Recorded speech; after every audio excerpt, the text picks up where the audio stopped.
Welcome viewer, स्वागत है आप सभी का हमारे यूट्यूब चैनल मैथनामा में। आज मैथनामा के लिए बहुत खास दिन है क्योंकि मैथनामा ने आज 100 सब्सक्राइबर पूरे कर लिए हैं। इसलिए इसके लिए मैं आप सबों को धन्यवाद देता हूं।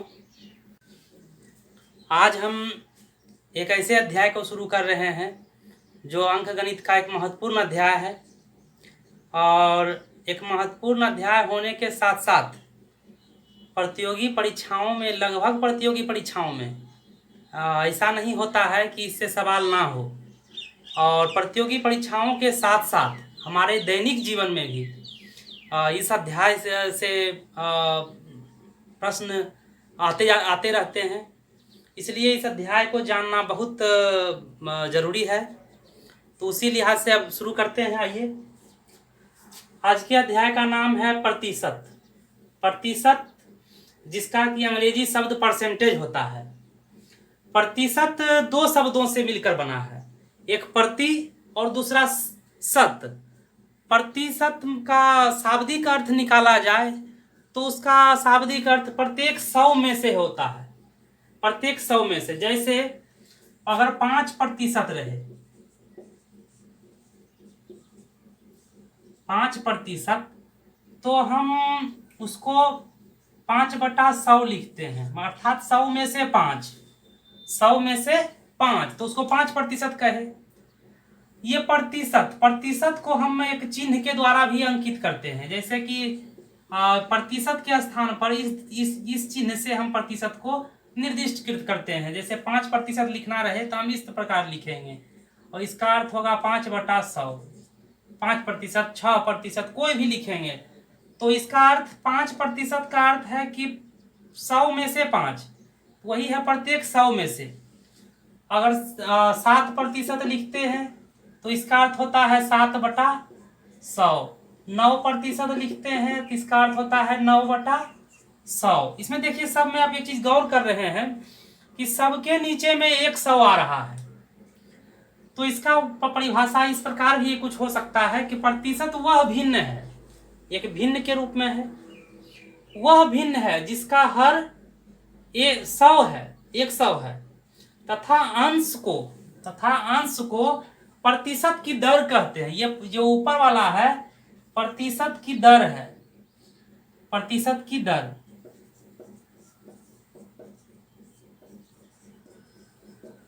देखिए, ये जो प्रतिशत है इसका वास्तविक मान होता है 1/100, मतलब 100 में से 1, और 7% है तो 100 में से 7।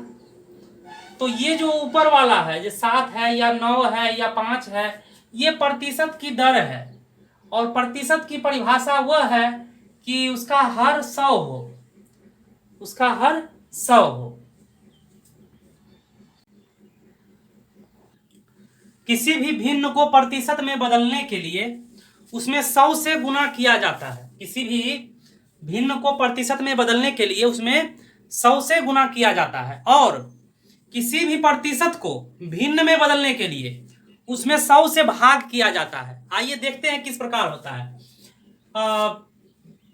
जैसे मान लीजिए कि 9/20 है, इसको प्रतिशत में बदलना है। इसमें क्या करेंगे कि 100 से गुना कर देंगे।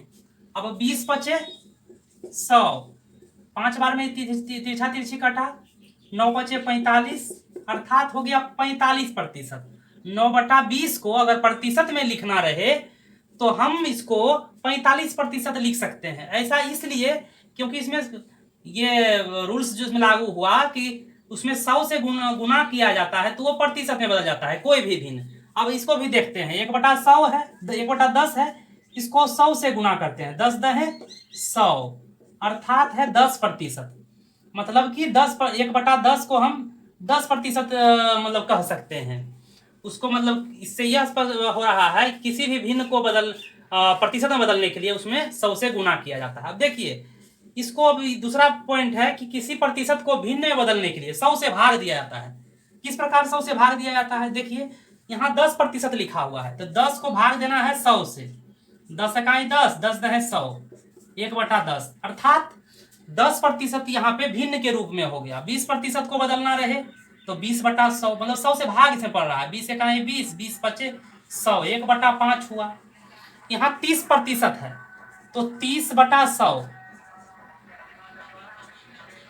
अर्थात 3/10। 40% है तो 40/100, मतलब कि प्रतिशत को भिन्न बदलने के लिए 100 से भाग दिया जाता है। 20 दूनी 40, 20 पचे 100, तो 2/5 ये आया। प्रतिशत अध्ययन में हमें 11 टाइप के प्रश्न देखने को मिलते हैं। इन्हीं 11 प्रश्नों को हमें पढ़ना है। तो सबसे पहला टाइप में इस प्रकार के प्रश्न रहेंगे, प्रतिशत कमी पर आधारित प्रश्न रहेंगे। प्रश्न को देखते हैं। जैसे प्रश्न है कि सीता की आय, आय मतलब होता है इनकम, इंग्लिश इसका वर्ड है इनकम, आय हिंदी शब्द है। सीता की आय गीता की आय से, मतलब सीता का इनकम गीता के इनकम से 10% कम है। मतलब कि ज्यादा इनकम है गीता का, सीता का कम है 10%। अगर सीता का गीता का 100% है तो सीता का 90% ही होगा। तो बताइए गीता की आय सीता की आय से कितना अधिक है, प्रतिशत अधिक है। इसको मतलब लॉन्ग प्रोसेस से ही बना सकते हैं। अगर इसका हमको सटीक सूत्र पता रहे तो हम बहुत जल्द बना लेंगे। इसमें से हम इस सूत्र का इस्तेमाल करेंगे कि प्रतिशत अधिकता जब निकालना रहे तो हम इस प्रकार करते हैं कि 100 गुने प्रतिशत कमी, जैसे कि यहाँ कितना कम है 10% कम है, तो यहाँ पे 10 यहाँ लिखेंगे, और बटा 100 प्लस प्रतिशत कमी।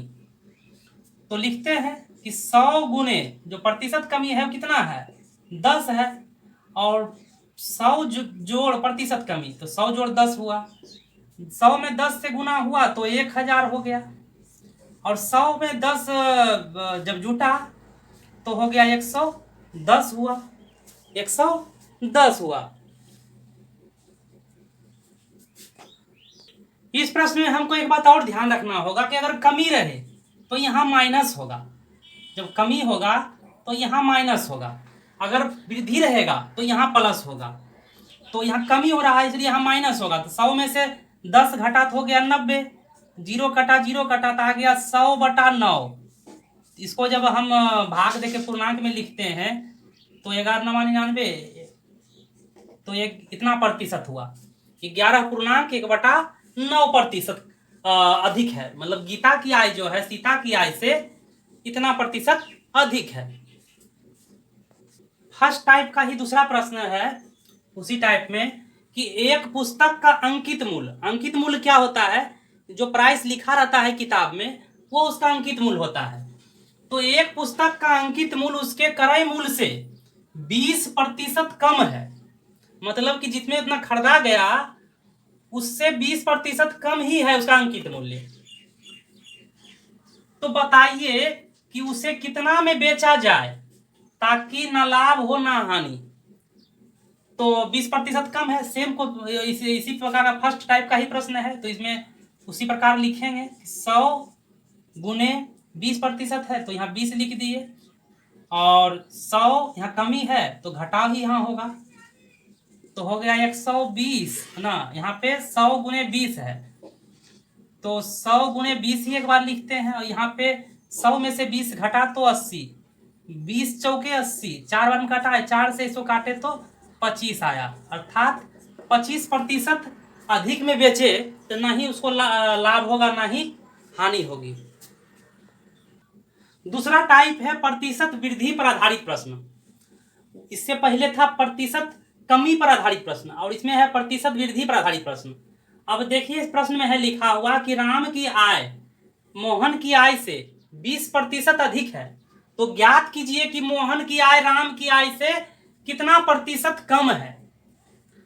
अब यहाँ ज्ञात करना है कितना प्रतिशत कम है। प्रतिशत कमी जब ज्ञात करते हैं तो इस प्रकार करते हैं, सेम सूत्र है, बशर्ते सिर्फ अंतर ये था कमी वाले में कि यहाँ माइनस करते थे कमी में और यहाँ प्लस कर रहे हैं वृद्धि में, और बाकी सब कुछ सेम है। यहाँ कमी लिखा रहता था, यहाँ वृद्धि लिखा हुआ।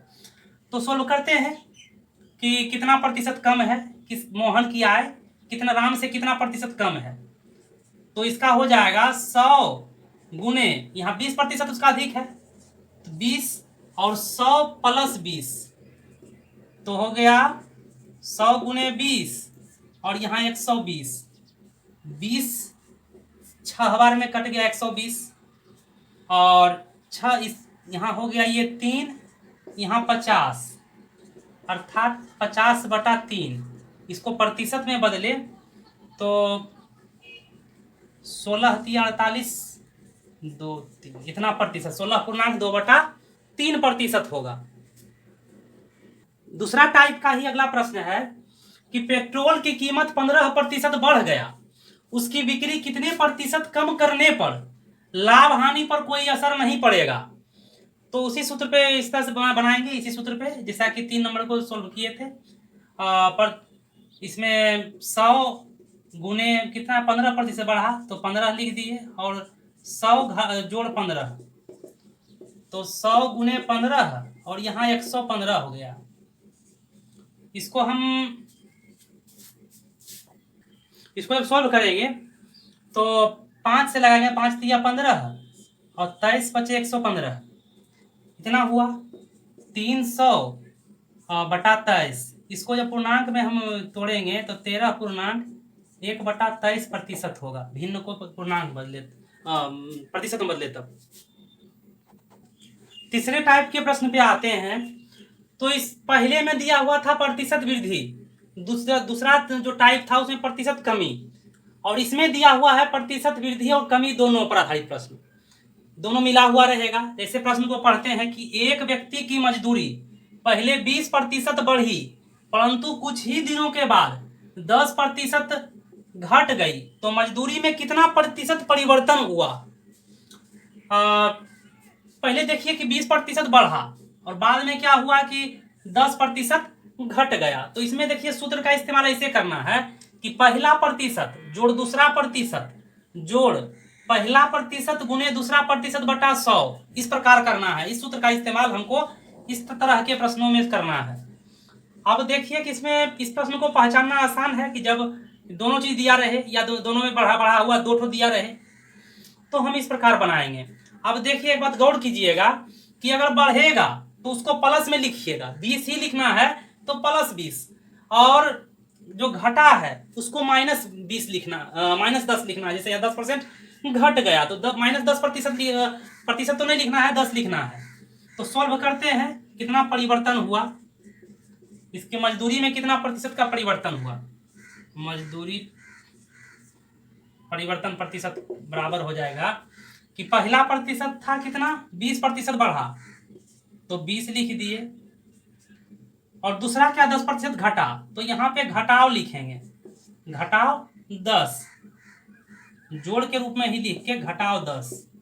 और फिर है कि पहला प्रतिशत गुने दूसरा प्रतिशत, पहला है 20 और दूसरा प्रतिशत घटाव 10 और बटा 100 है।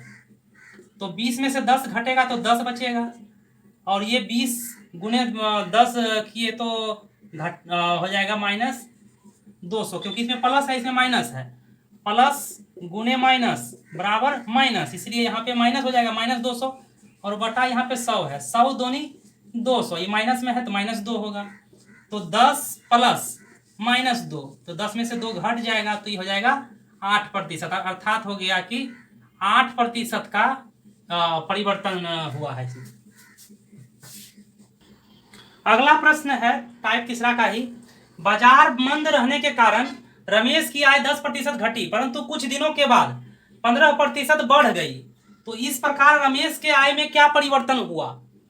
अब देखिए जैसे कि पहले बनाए कि पहले क्या हो रहा है इसको कि 10% घट गया, ये तो माइनस में लिखाएगा, और बाद में 15% बढ़ गया, तो -10 प्लस 15 प्लस -10 गुने 15 और बटा 100। तो -10 जब 15 में घटेगा तो बच जाएगा 5, और 15 में 10 से गुना हुआ तो 150 हो गया, घटाव 150 और बटा 100। तो 50 या 150 और 50 दूनी 100, मतलब कि 5 घटाव 3/2, दोनों में लघुत्तम लिया 2,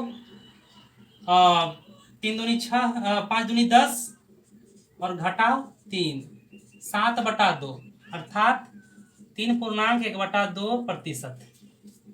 इतना प्रतिशत क्या हुआ इसका आय में परिवर्तन हुआ। अगर यहाँ पे प्लस में है तो इतना प्रतिशत वृद्धि हुआ, अगर इसका आंसर माइनस में आता तो इतना प्रतिशत घट जाता।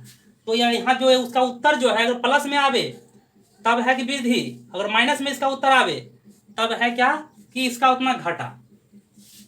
चौथा टाइप का प्रश्न है वो क्षेत्रफल और आयतन पर आधारित रहेगा।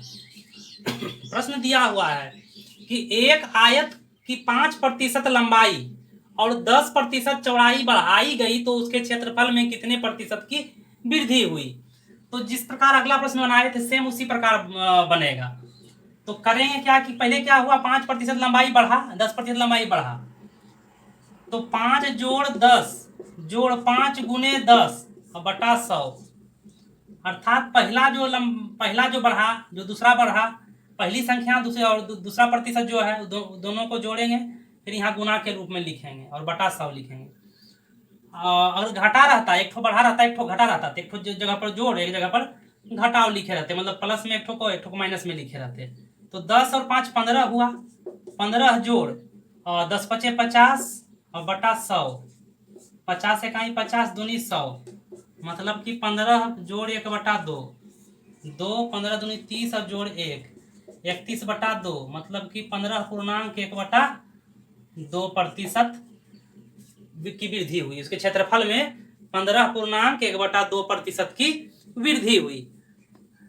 चौथा टाइप का ही प्रश्न है कि एक वर्ग की भुजा 25% बढ़ाई गई, भुजा है जितना उसका 25% बढ़ा दिया गया।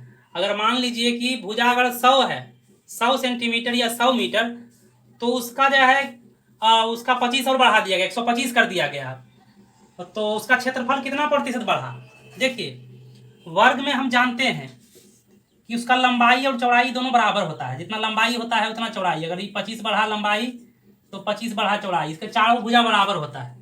इससे पूर्व आयत का जो प्रश्न बनाए 7 नंबर प्रश्न, तो उसमें देखे होंगे कि लंबाई इतना बढ़ा चौड़ाई उतना बढ़ा, लेकिन इसमें सिर्फ दिया हुआ है भुजा 25% बढ़ाई गई।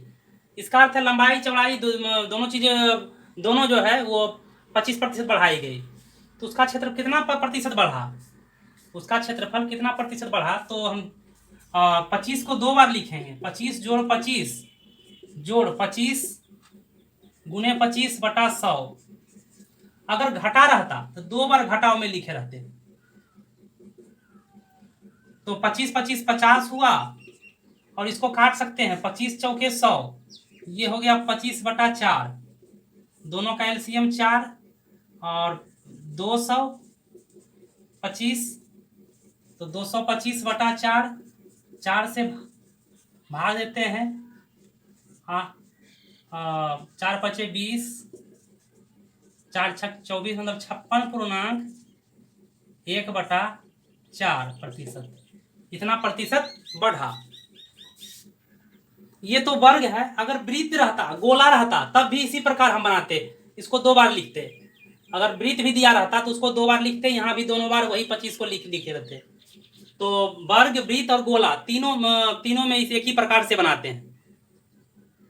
इसमें देखिए दिया हुआ है कि क्षेत्रफल और आयतन पर आधारित प्रश्न, ये तो क्षेत्रफल पर बनाए दोनों प्रश्न 7 और 8, आयतन पर बाकी है। देखिए आयतन पर बनाते हैं, है कि एक गोले के आयतन में 10% की कमी की गई, तो आयतन में कितने प्रतिशत की कमी आई। एकदम सेम क्वेश्चन जिस तरह की इससे पूर्व बनाए उसी प्रकार बनेगा कि हम बोले कि वृत्त गोला वृत्त गोला और वर्ग तीनों में इसको जब एक बार दिया रहता है तो उसको हम 2 बार लिखते हैं। इसमें कमी की गई है तो इसको घटाव के रूप में लिखेंगे, घटाव 10 जोड़ घटाव 10 जोड़ घटाव 10 गुने घटाव 10 बटा 100, घटाव 10 हो गया घटाव 20 माइनस 20, और जब 2 ठो माइनस रहता है और गुना रहता है तो वो प्लस हो जाता है। ये हो गया 100 बटा 100, ये कटा एक बार में, तो माइनस 20 और प्लस 1 मतलब प्लस 1, तो ये हो गया माइनस 19, अर्थात कि इसमें इसके आयतन में घटा 19% की कमी आई, 19% कमी।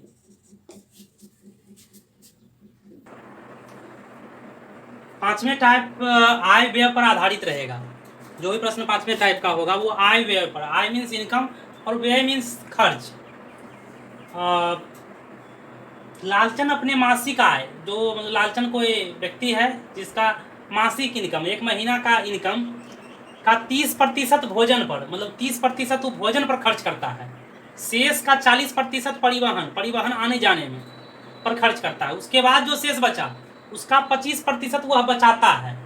तो उसकी आय अगर 18,400 रुपये हो तो वो प्रति माह कितने बचाता है। तो जब इस प्रकार का प्रश्न रहे कि कितना बचाता है और खर्च दिया रहे शेष का करके इस टाइप का, तो हम इस प्रकार से बनाएंगे कि पहले खर्च कितना किया 30%, तो बचा कितना 70%। और 70% का 40% भी खर्च किया परिवहन पर, तो बचा कितना 60%। और फिर इसका बचा हुआ 50% वो बचाता है। तो मतलब कि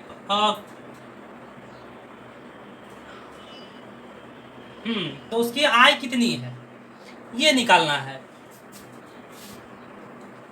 तो हम इस प्रकार करेंगे कि 18,400 रुपया है उसको हम लिख देंगे।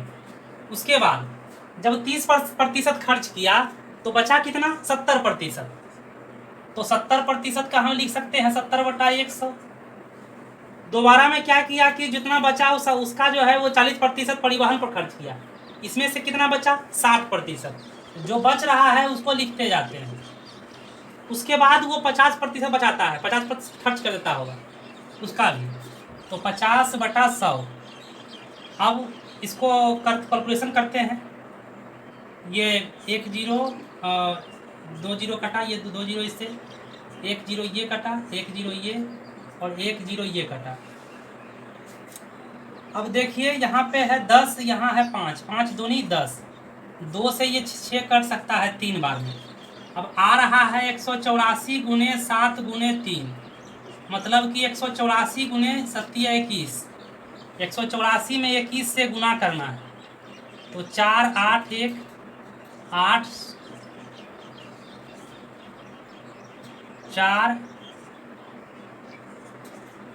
तो 3864 रुपये वो प्रति माह बचाता है। 3,864 रुपये वो प्रति माह बचाता है। इसको फिर से हम समझाना चाहते हैं कि लालचन अपने मासिक इनकम, जितना भी उसको इनकम होता है उसका 30% भोजन पर खर्च करता है। तो हम लिख देंगे पहले 30% खर्च, तो बचा कितना 70%। शेष का 40% परिवहन पर खर्च करता है, तो 40% खर्च किया परिवहन पर, बचा कितना 60%।